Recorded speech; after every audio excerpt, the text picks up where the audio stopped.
Right, so I've covered a number of prominent Labour Party resignations over the last few weeks. Councillors around the country, several with decades of membership under their belts, and even a member of Labour's National Executive Committee. But for a Labour councillor to give what was a heartfelt yet equally damning appraisal of his own party, both nationally and locally, on his own council, to the full council meeting at that, following a discussion on social security cuts and austerity, a motion he had brought to the table and the council had decided to water down, to bow their heads in effect and acquiesce to the cruelty of the Starmer regime on such matters, and for him to resign on the spot after saying his piece as a consequence of all of that, standing up for ordinary working class people, standing against austerity and cuts, standing up for what are Labour values that this Labour Party no longer believe in, is one of the most poignant critiques of unforgivably weak governance at both national and local level of the Labour Party I've seen in a long time, and the chap in question didn't even need to raise his voice to make his points felt.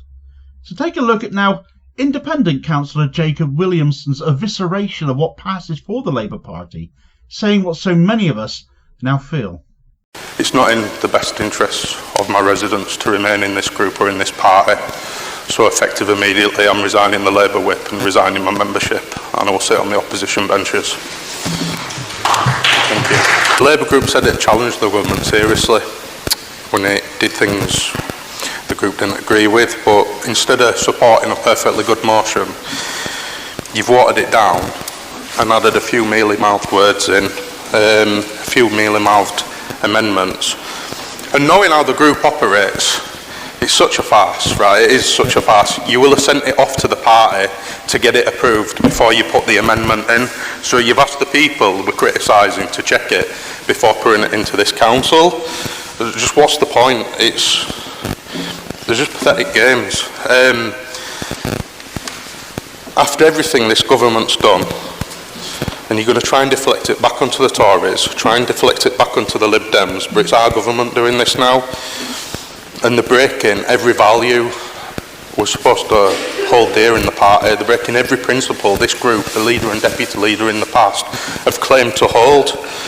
And I don't know what we're doing as a group.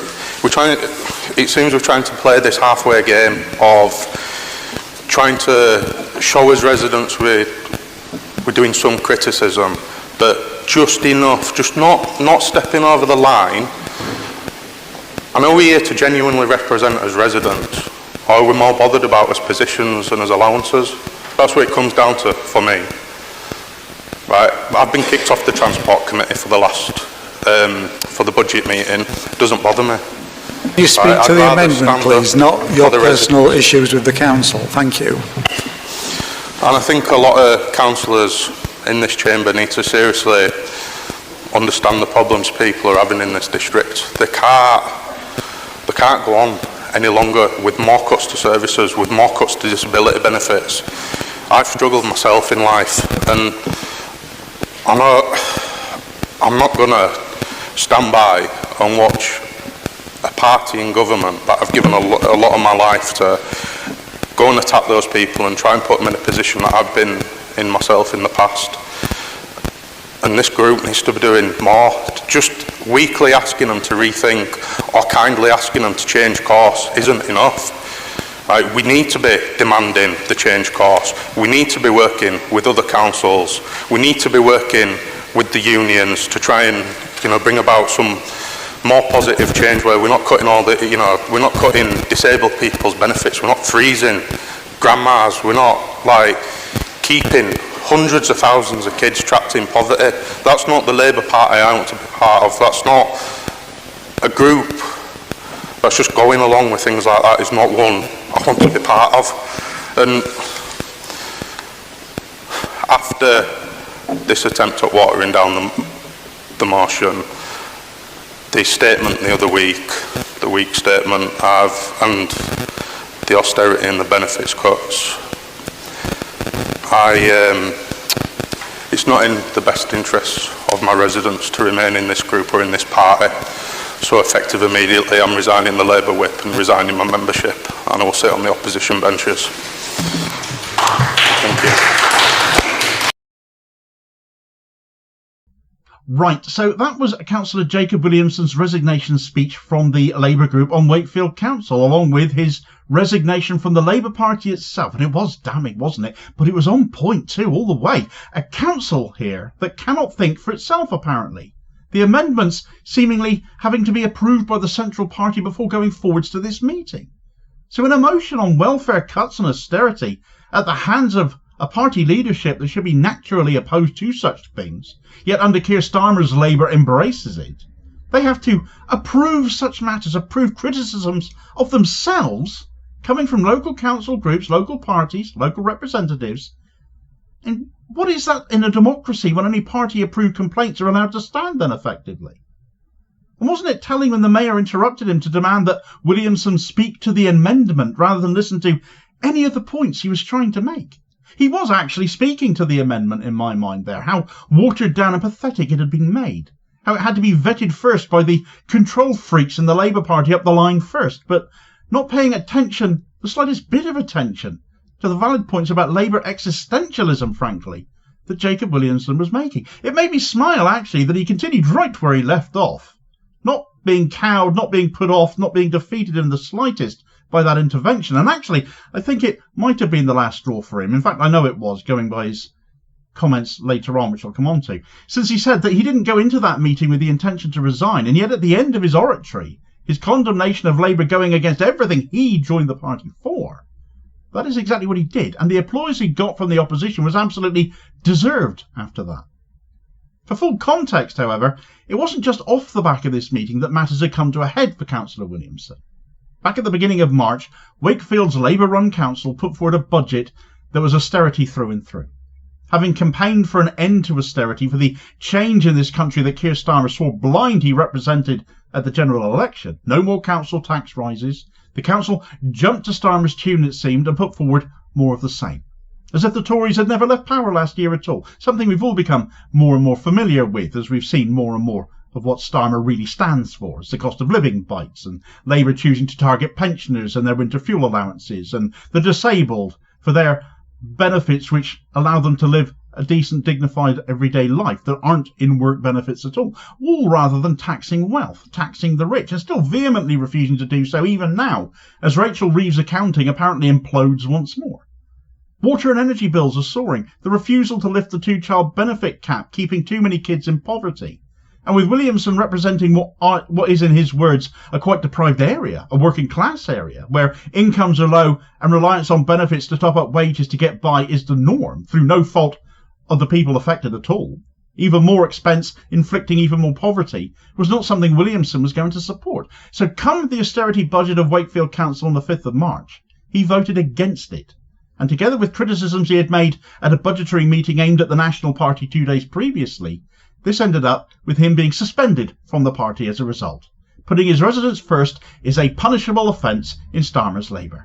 Party first or else, it would appear. That's how it seems. So this was the position Williamson was in going into that most recent meeting that you've just seen him make that speech from. Arguably, he may have had one foot out of the door, so to speak, already, but the ongoing feebleness of the Labour group, afraid to speak out independently in the interest of their own residents, in the face of yet more brutal austerity, surely was absolutely the last straw. Following that video footage, Jakob Williamson put out a statement for his residents, making clear why he took the action he did. I resigned the Labour whip at last week's Wakefield Council meeting. While speaking in a debate on austerity and welfare cuts, it became clear that the Labour group are unwilling to genuinely represent the needs and interests of our district. Instead of supporting my motion in demanding an end to austerity, the reversal of all welfare cuts, and the proper financing of local government, amongst other things, Labour councillors overwhelmingly responded by watering it down, defending or excusing the government's actions and deflecting back onto the Tories and Lib Dems. Yes, criticism of the Tories and Lib Dems is warranted for their involvement in austerity over the last 14 years, but it is a Labour government that is doing it now. If we are not prepared to oppose this government with the same veracity as we did the Tories, then we are nothing more than hypocrites. Putting the current welfare cuts into perspective, they are the 5th largest tranche of cuts since 2010 and the largest since 2015. Essentially meaning that this so-called Labour government are cutting benefits at higher levels than 9 of the 14 years the Tories were in office. Additionally, the current disability cuts go further than the Tories were prepared to go in 2018, as they are 3 times larger than the cuts that Ian Duncan Smith resigned over. Whilst there have been other issues within the Labour group and the wider party that have influenced my decision, this debate was the final straw. The Labour group are unwilling to call the government's cuts for what they really are, a continuation of Tory austerity. I was already suspended from the party for voting against the Labour group's austerity budget, which reduced council services by £29 million, cuts 250 jobs, and raised council tax by the maximum. I cannot continue to legitimise a Labour cabinet which lied about the scale of the job cuts and tried to deceive residents when U-turning on cuts to libraries and the garden waste services. I cannot remain a member of a political group that conducts itself in this manner and is willing to stand by whilst the government betrays its own values and the working class communities it is supposed to represent. Equally, I cannot continue to legitimise a Labour government that has reneged on its manifesto commitments and is attacking the poorest and most vulnerable in our society. This is not the Labour Party I joined, and it is not the Labour Party people voted for. Our district deserves better than councillors who are putting their own positions and allowances over the needs of our residents. We deserve politicians at all levels of government who are honest and will genuinely represent our interests. This decision is not me leaving the Labour Party, it is the Labour Party that has left us. They do not represent working class communities anymore, and I could not look my residents in the eye if I were to continue legitimising the disgraceful choices of the Labour Party. Just to be clear, whilst I have resigned the Labour whip, I will continue to represent Hemsworth, Kinsley, Fitzwilliam, South Hindley and Falkirk. It will just be from the opposition benches as an independent councillor. Solidarity, Jake. Solidarity to you too, Councillor Williamson. Labour loses another principled and decent representative, and deservedly so. Labour's decay under Starmer just continues unabated. Control freakery and diktat over the needs of ordinary working class people without any change or deviation from that in sight, lest you be punished for it. For more on the most recent resignations besieging Starmer's mockery of a Labour Party, as we head into the last week before local elections, check out this video recommendation here as your suggested next watch. Please do also hit like, share and subscribe if you haven't already done so as to ensure you don't miss out on all new content published daily, as well as supporting the channel at the very same time, which is very much appreciated, holding power to account for ordinary working class people. I'll hopefully catch you on the next vid. Cheers, folks.